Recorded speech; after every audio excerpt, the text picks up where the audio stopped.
जोहार, जयमुल निवासी मैं संकेत और आप देख रहे हैं एमएन टीवी।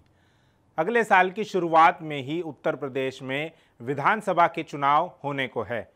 आगामी विधानसभा चुनाव को लेकर किसान नेता राकेश टिकैत ने बड़ा बयान देते हुए कहा है कि इन चुनावों में उत्तर प्रदेश की जनता बीजेपी को वोट नहीं देगी, लेकिन इसके बावजूद जीत भाजपा की ही होगी।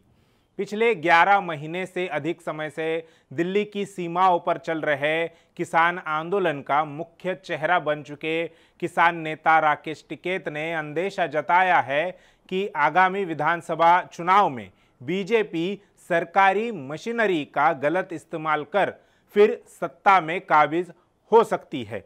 इसके अलावा भाजपा दूसरे दलों के प्रत्याशियों को नामांकन करने भी नहीं दे सकती और नामांकन खारिज भी कर सकती है। यूपी विधानसभा चुनाव में जनता बीजेपी को वोट नहीं देगी, लेकिन फिर भी जीत उन्हीं की हो सकती है। इसके अलावा राकेश टिकैत ने कहा कि भाजपा जहां भी जाती है तोड़ने का काम ही करती है।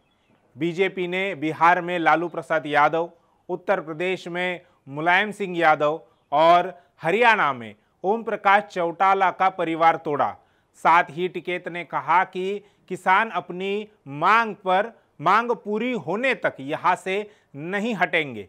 किसान नेता राकेश टिकैत ने आंदोलनरत किसानों से बातचीत नहीं करने को लेकर भी केंद्र की मोदी सरकार पर हमला बोला। टिकैत ने कहा कि सरकार ने किसानों से बातचीत की पहल नहीं की। याद रखा जाएगा कि एक ऐसी सरकार भी थी जिसने 1 साल लंबे चल रहे आंदोलन के बाद भी किसानों से बातचीत नहीं की। 26 नवंबर को आंदोलन को 1 साल पूरा हो जाएगा, लेकिन सरकार की ओर से 22 जनवरी के बाद बातचीत का कोई न्योता नहीं मिला। अगर दिल्ली बॉर्डर खुला तो किसानों के ट्रैक्टर दिल्ली की तरफ रवाना होंगे। हम सही दाम पर संसद में ही फसलों को बेचने की कोशिश करेंगे, क्योंकि मंडियां तो बिल्कुल भी बंद हो चुकी है। गौरतलब है कि किसान आंदोलन को 11 महीने से भी अधिक का समय हो चुका है। इतने दिन बीत जाने के बावजूद भी अभी तक कोई ठोस समाधान नहीं निकल पाया। सरकार के साथ किसानों की 11 दौर की बातचीत हुई।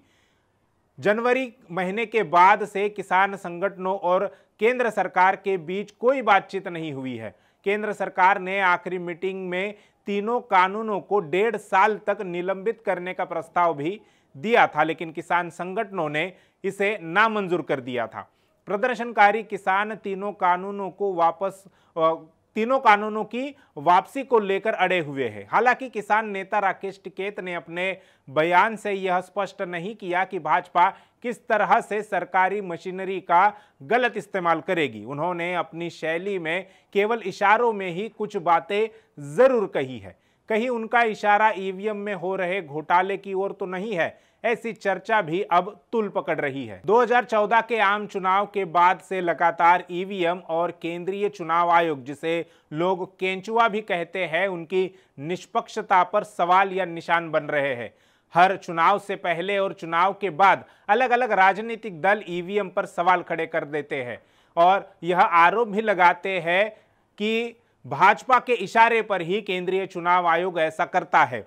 यहां तक कि बामसेफ जैसे सामाजिक संगठन के राष्ट्रीय अध्यक्ष वामन मेश्राम, इन्होंने भी ईवीएम के विरोध में सबसे ज्यादा जनजागरण के कार्यक्रम लगाए और देश की सर्वोच्च अदालत में चुनाव आयोग और ईवीएम को घसीट कर ले गए। जानकारों का मानना है कि ईवीएम की वजह से ही केंद्र सरकार आश्वस्त है कि भले ही जनता उनके विरोध में ही चली जाए, लेकिन चुनावों में जीत उन्हीं की होगी। इसलिए वह लोगों के समस्याओं का समाधान करने की तरफ कोई ध्यान नहीं दे रहे। लोगों में यह भी चर्चा है कि जब तक किसान आंदोलन चलाने वाले लोग, किसान आंदोलन के नेता ईवीएम का मुद्दा नहीं उठाते और उसका जोरदार विरोध नहीं करते, तब तक केंद्र सरकार उनकी किसी भी बात को मानने के लिए राजी नहीं होगी। पिछले 11 महीने से चल रहे आंदोलन के बाद किसान नेताओं को यह बात समझनी चाहिए और उन्होंने आगामी विधानसभा चुनाव से पहले ही ईवीएम का विरोध करना चाहिए, ताकि किसानों की मांगे पूरी हो सके। लेकिन किसान नेताओं का इस पर कोई विचार होता हुआ फिलहाल तो दिखाई नहीं दे रहा है। दूसरी बात यह भी है कि उत्तर प्रदेश में भाजपा को हराने के लिए कोई महागठबंधन बनते हुए दिखाई नहीं दे रहा। सपा नेता अखिलेश यादव हर दूसरी पार्टी के नेता से गठबंधन के लिए चर्चा तो कर लेते हैं, पर गठबंधन की कोई घोषणा नहीं कर रहे। जैसे जयंत चौधरी का एक उदाहरण हमारे सामने है। इससे वो पार्टी अभी दूसरे रास्ते खोज रही है। राजनीतिक जानकारों के मुताबिक इससे सपा की रणनीति को नुकसान तो वही भाजपा को इसका फायदा हो सकता है।